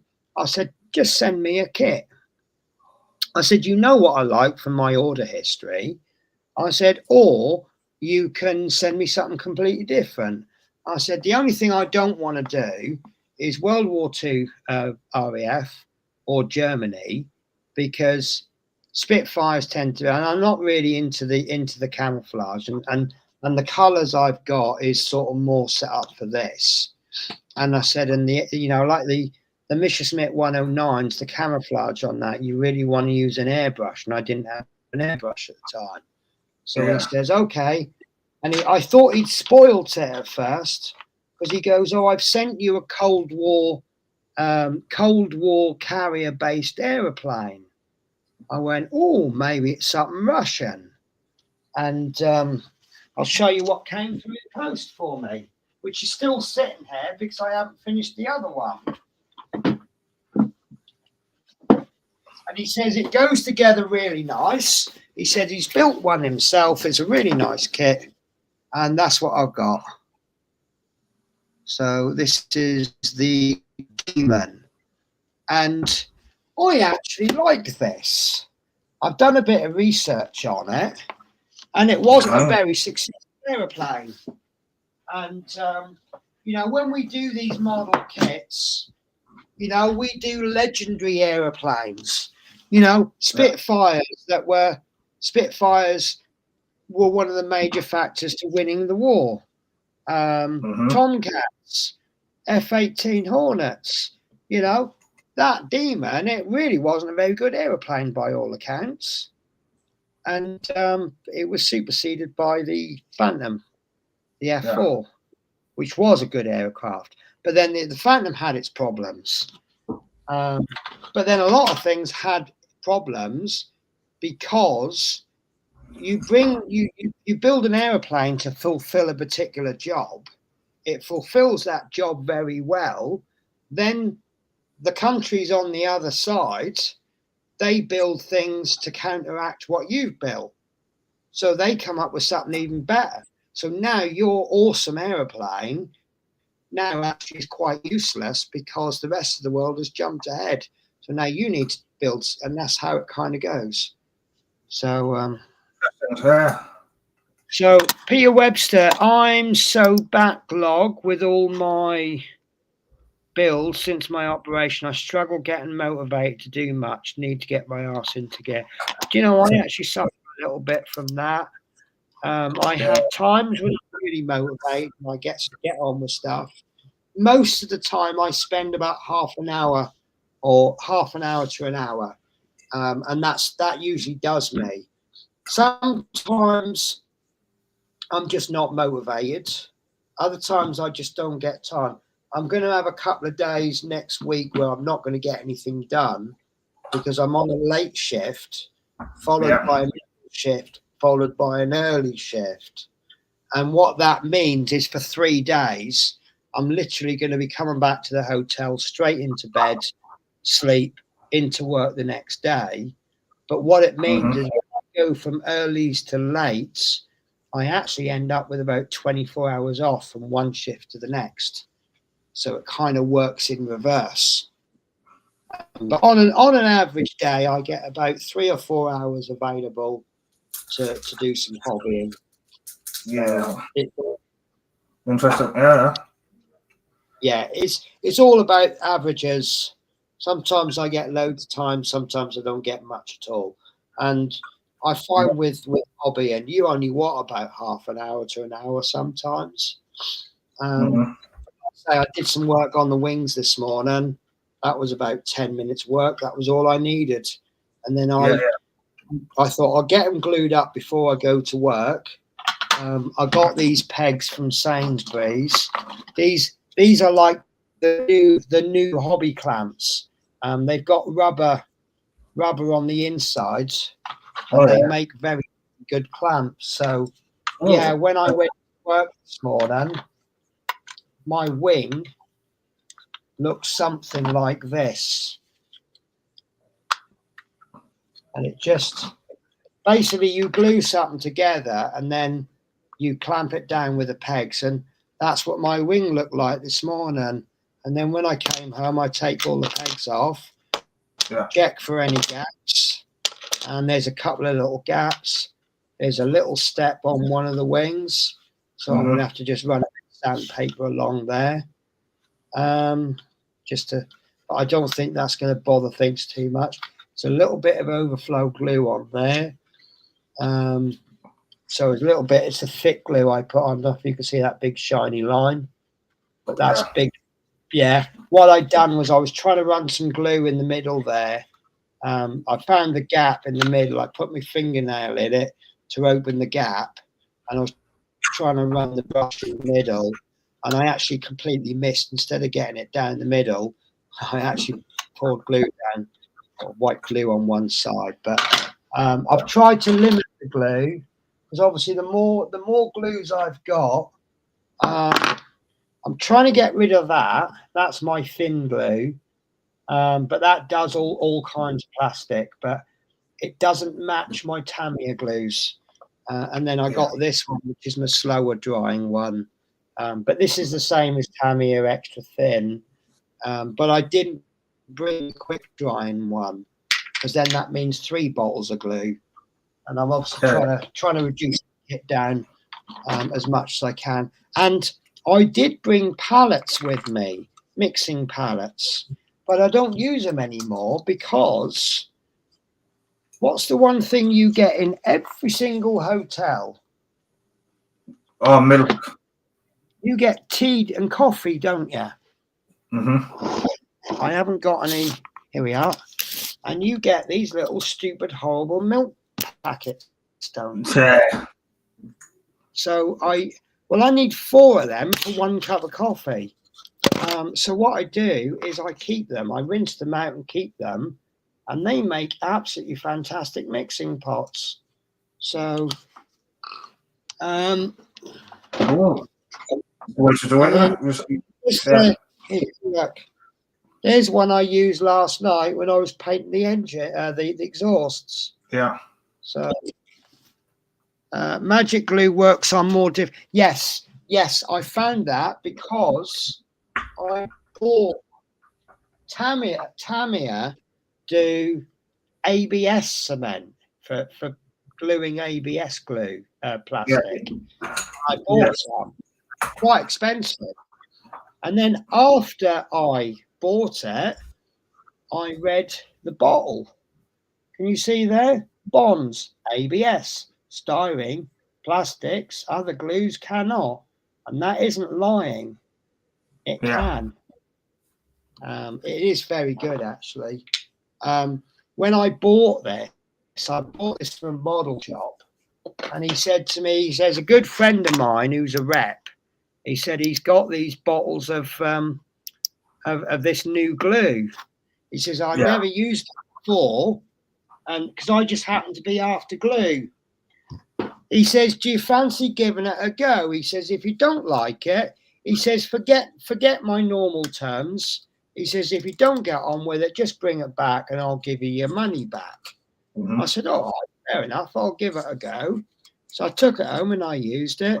I went back in the shop next week. He says, so what do you think of the glue? Do you want your money back? I went, leave my glue alone. I'm having that. And that is actually the bottle of glue that he sold me ages ago. The only issue I've got with it, it's gone a little bit cloudy. But I think it was, because I don't know if you can see the difference. Can you see this one looks cloudy? But in all fairness, I think the reason this one is cloudy is where I've glued parts that have been painted. So if you paint it black and it pulls the paint off, and I think that isn't the glue gone cloudy. I think that's a little tiny bit of paint in there, because I noticed Tamiya, if you paint glue onto a painted surface, it takes a minute or 2 to get underneath the paint. This, it gets under pretty instantly. So you paint the part with glue, and you'll notice that the brush suddenly goes the same color as the paint, and then you dip it in. So I think that's why. Interesting, yeah. So I don't think it's cloudy because it's old. I think it's cloudy because is paint in there. But yeah, so as someone said to me, I said it's an absolute pig of a kit. And someone who doesn't do models, she said to me, well, wouldn't you just enjoy it more because you've had that to work on it? And ever since she said that, I've had a little bit of, I'm really enjoying this kit because it's taken so much effort. Even the canopy. The canopy is a pig. I'm trying to mask the canopy. Right, now, this bit is easy because it's all squares.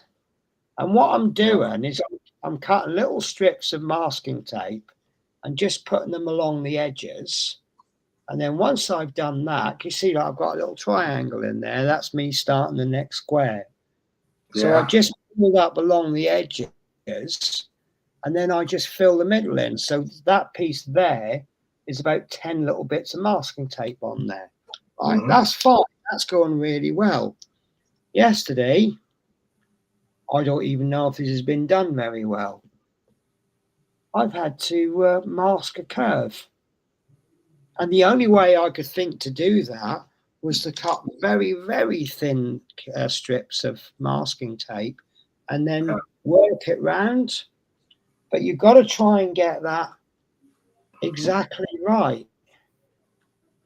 And I'm not sure if I have. There's only one way to find out, and that's when I come to print it. It'll either be brilliant or it'll be awful. But like I say, this kit wasn't very expensive. And then the other kit that I've got at home, it is the same kit. It's a reboxed version with new parts. And I don't think about 20 quid for that kit. So, and I'm not doing it on camera. I did intend to bring it because I want to try and I want to try and film some bits and then put it through the, the footage and stuff like that and have a play with it, which is another reason for getting a Windows laptop, because I can install all my video editing software on it then, can't I? Yeah. But, never mind. So, yeah, but it's all fun. And Love Minis, you're going to know about this. I have my favourite primer. If you ever brush painting, guys, in my opinion, this is the best primer you can get. Citadel paint.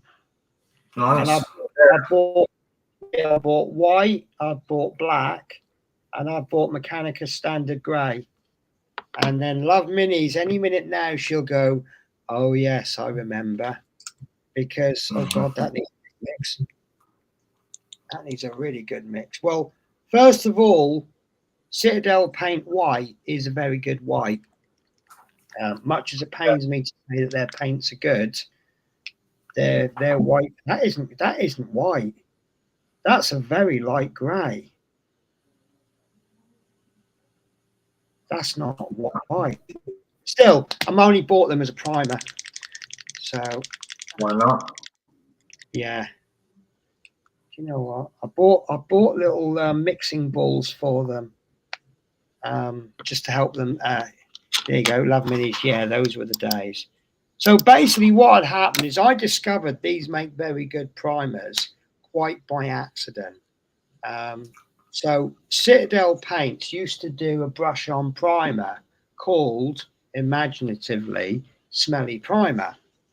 And then they stopped making it. I don't know why they stopped making it, but they stopped making it. So I'd emailed Games Workshop and I said to them, I'm running out of primer. I said, when are you going to be bringing this primer back? And they said, oh, we don't know when it's coming back. But why don't you get a little bit of the black, which their name for the black is Abaddon Black, and add in some thinner, basically thinner, or a little water or something like that, and use that. And I thought, really? Are they telling me to put paint straight onto the model? So I tried it and it was pretty good. So I did a little experiment. I had about 12 figures and I was putting paint straight onto the figure. I was putting primer and then paint. I was using different brand paints and that was fantastic. Some of the brands of paint, like really good paint, you put it on without a primer, you were rubbing it off. It was terrible. But yeah, so I now use, because that's my primer of choice. But I find it doesn't brush on very well. It's really an airbrush primer. So if I'm using I'll use that. But I'm going to be using it for. I'm going to attempt to. Did I show you with the other aeroplanes that I had, where I painted them grey? I actually went undercoat black, and then what I did is I filled in all these panels roughly with a white, and then I went very light grey over the top, very thin grey, and just went multiple coats.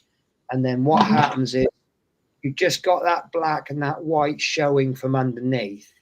So you've got light greys, dark greys, and it looks all weathered. And I was thinking about attempting that with brush-on paints. So I was going to paint a lot black, and then I was going to get a very thin white, and I was just going to get the brush, and in all the panels, I was just going to go, just, roughly, and then fill all the panels in, and I was going to get, because this one's going to be Oxford blue, because this is an early US Navy. This was before, this is before they went grey and white. So so it's, you see, it's going to be Oxford blue. There are grey and white versions, but the version that I want to try is Oxford blue, and that's why that kit. So I also went to a model show on Saturday. I spent about 120 quid on books, which sounds a lot, but these are the kind of books that I got. This one is the B17, and it's got like loads of information about it. And it's this particular one. It has a pull-out poster of line drawings of the B17, and that's 4 pages in size, front and back. But I bought that one for reading, and I also got, couldn't believe my luck, the F3H Demon, which is the model that I just showed you. And I've never bought a Phoenix Scale Publications book before, but they are very good. So you start off with information about it, lots of pictures, because you want lots of pictures because you're using it as research material. And it goes lots of close-up pictures, and I like this bit. So, like, you've got the tail there. It shows you the tail, and then there's a close-up.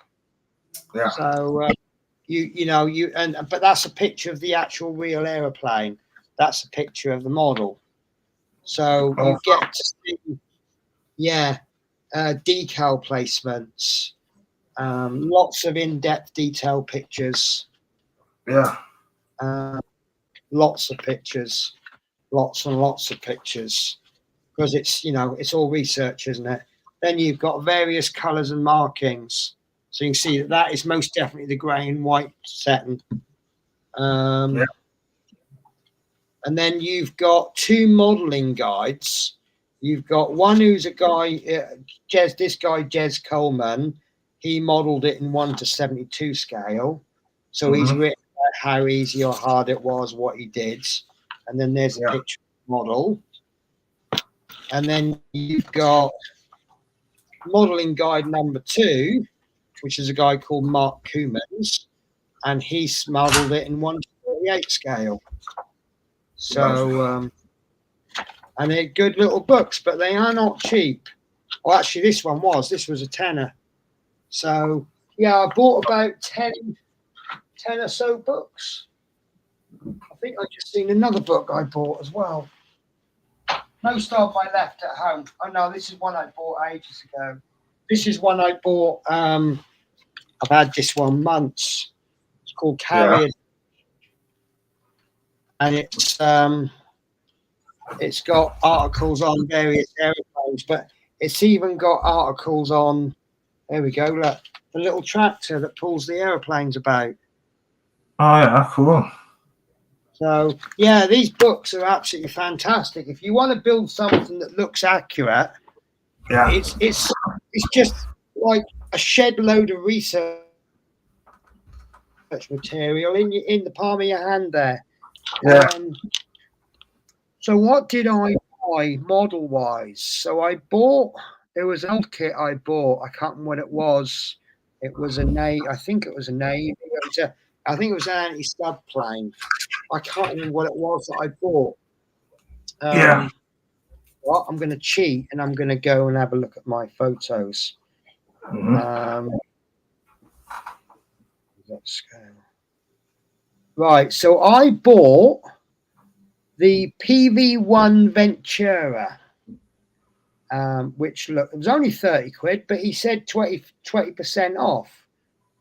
Then I got the Kinetic Model S2A tracker because I just like it and I've been after it. Another one that I've been after is the F35B. Now, the F35 is very in fashion now. Everyone wants to do the Lightning, but you've got the A version, which is the Air Force version. I think it's the C version is this version that the British Navy's got. I want the US Navy or Marines version. So I finally found the B, which is the US Marine version. And then I found a shop. Now, this will make you laugh. I went all the way to Scotland. I found a shop. They went to the show, and they're actually based in Bexley Heath in London, which is one bus journey away from where I am right now. Cool. I said, you've come to where I live, right? And you come from the place where I work. But they had an old kit. It's a World War II pilot's a moto type. And I thought that was really interesting. But yeah, some of the other books I've got one on the A7 Corsair, one on the Sky Raider, Avenger, the Vigilante, the Phantom, Attack Aircraft, Navy and Marine Corps, and the F3D EF-10 Sky Knight of the Korean and Vietnam War era. So God, I bored you all for so long, haven't I? No, so God, it's interesting. Mike has sent a photo. Oh, he sent a photo. Oh, yeah, I knew. Just as soon as I saw a photo, basically Mike has sent a photo of me going like that to show that there's no text when I'm. Oh God, everyone's sending me videos and stuff. So, right, this is really funny. So, as you know, my second team is Celtic. Yeah. Celtic beat Rangers in the Cup semi-final at the weekend, and everyone's been going mental, and Rangers have just been crying whinge babies and complaining about stuff. But it's just been really funny. And I love any football team that loses when they just make crap excuses. Oh, the wind was blowing in the wrong direction. Oh, the shirts. Was it that time Man United lost? Oh, it's foggy and we were wearing grey shirts and we couldn't see our players. Yeah. You know, I just love watching whingy people making excuses for losing. Right, guys, so I've got a bit of a problem now. It's coming up for 10 o'clock and I really must be getting to bed because I've got to start work at 10 tomorrow, which means I'm up 10. What time am I starting work tomorrow? Yeah, I've got to be up for 8. Oh, not as bad as I thought. But anyway, I've started now, so I'm going to say I'm going to go soon. But that's not a bad little test. So basically, the biggest problem I've got is the broadband speed, isn't it? Yeah. And I knew that would be a problem because I'm tethering on my phone. I'm just going to switch the video again. wonder if it's better to put your phone by the window. So there's nothing wrong with that quality, really, is there? No. It's just lagging. Yeah, it's just a bit of lag, yeah, because you're probably doing. No, that's a proper webcam. Yeah. Yeah. Yeah, but it's lagging because it's the bandwidth. But that's good quality. I mean, looking at the quality, not, you know, it's nice and sharp, isn't it? Mm-hmm. Now, if I switch the camera, so they called it FaceTime camera, I noticed it's quite low quality, but that is a built-in camera. That's the built into the laptop. Yeah. So yeah, I mean, that's not really a camera I plan on using much,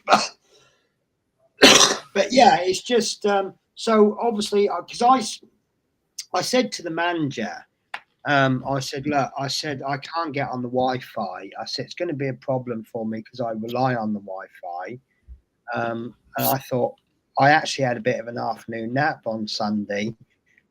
I thought it's going to be really unfair to change rooms because I've slept in the bed. So I said, look, the rooms are completely cleaned once a week. So I said, how about next time we have a room clear, they'll change rooms then. I'll just put up with it for a week. He says, yeah, all right then. Well, then I tethered the computer to the phone. To be honest with you, when I'm watching YouTube and doing stuff like not streaming, there's nothing wrong with the broadband speeds. So I said, oh, don't worry about it. I'll put it up with it.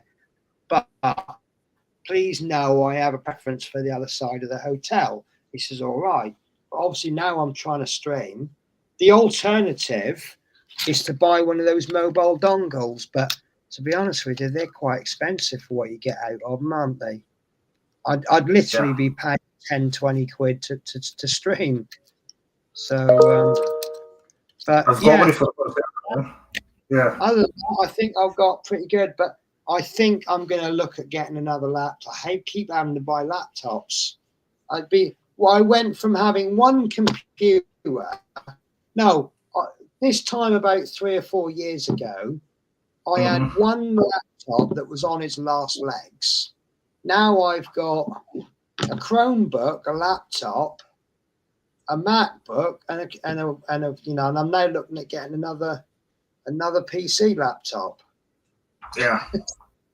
But they're not expensive, are they? What did yours cost brand new? It was about 200-300 quid. About 400, yeah. About 400, yeah. So and I say the one I seen in CEX today, he reckons that's a pretty good one. And I have to take his word for it because I'm so out of touch with PCs now. They're all letters and numbers to me. What is it? AMD 486 16 gigabytes. Yeah, but 2.4, and that's all it is to me. It's just you might as well go into a kid's alphabet thing and just grab letters and just go at me, because that's all it really means to me these days. I only have 2 questions. Is it fast, and can I stream with it? And has it got USB ports?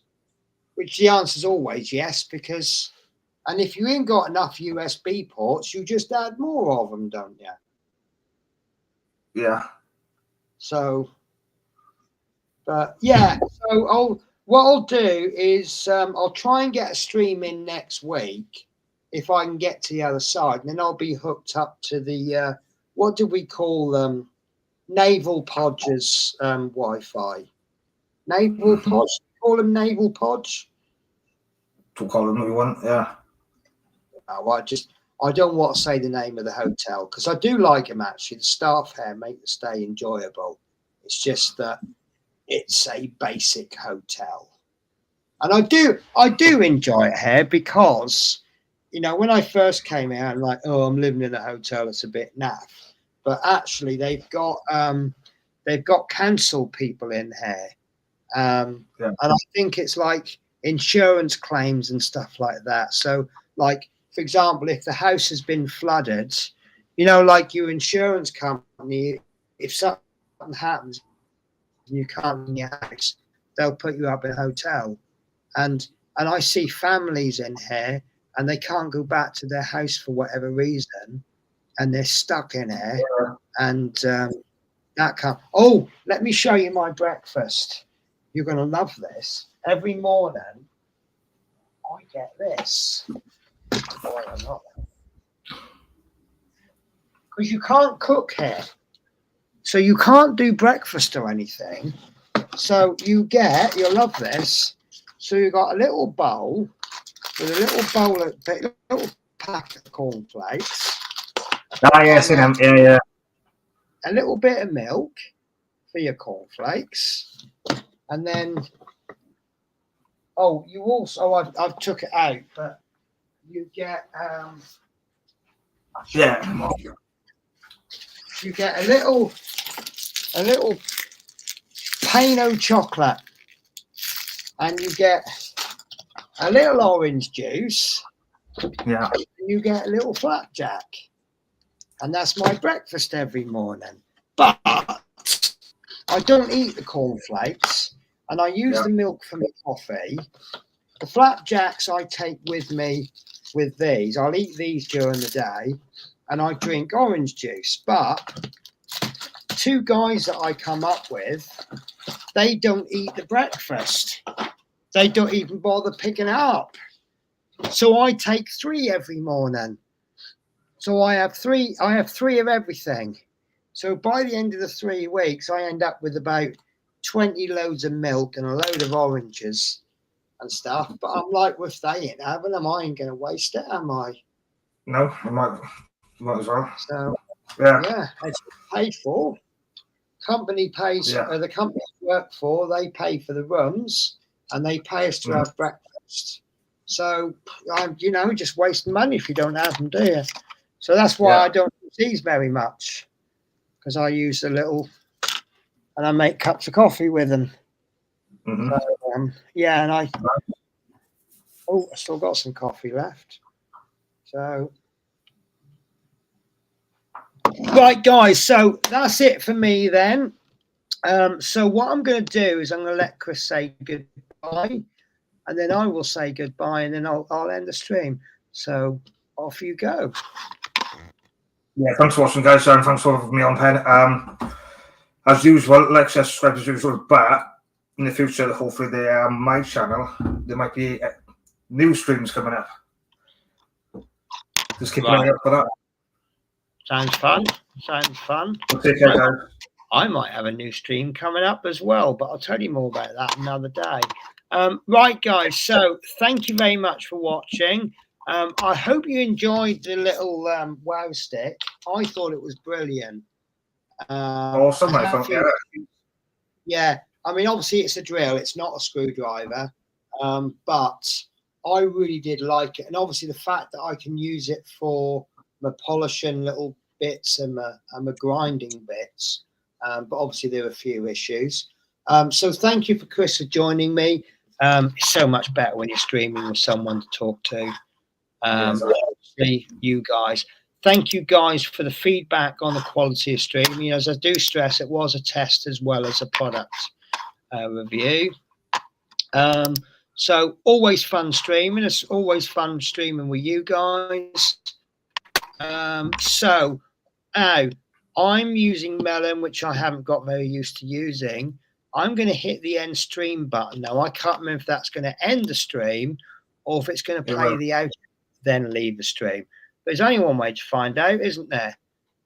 Press that big red button. 3, 2, 1. Take care, guys. Oh, here we go. Well, yeah, I got a button. Are you sure you want to end your broadcast? Well, yeah, otherwise I wouldn't have pressed the button, would I? So I've got 2 options, keep streaming or play outro and end stream. So I'm assuming I'm still streaming, aren't I? Yeah. Right, so guys, I'm off now. So thank you very much for watching, and I'll catch you in the next stream. Bye-bye.